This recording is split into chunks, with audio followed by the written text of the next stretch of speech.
روزے کی حالت میں دریا، نہر یا سوئمنگ پول میں غوطہ لگانے سے روزہ نہیں ٹوٹتا، بشرطے کہ پانی منہ یا ناک کے راستے سے حلق سے نیچے نہ اترے۔ اگر پانی حلق سے نیچے اتر جائے تو روزہ ٹوٹ جائے گا اور صرف قضاء لازم ہوگی۔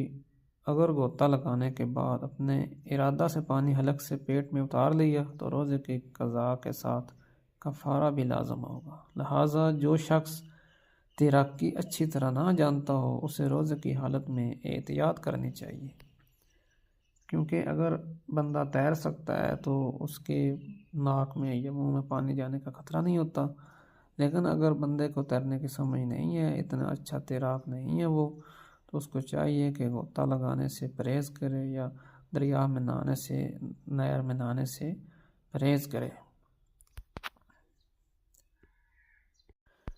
اس میں ایک اور چیز بھی ہے کہ پانی ناک میں یا حلق سے نیچے گیا ہے، غلطی سے چلا گیا تو اس سے کیا ہوگا؟ روزہ ٹوٹ جائے گا اور صرف قضاء لازم ہوگی۔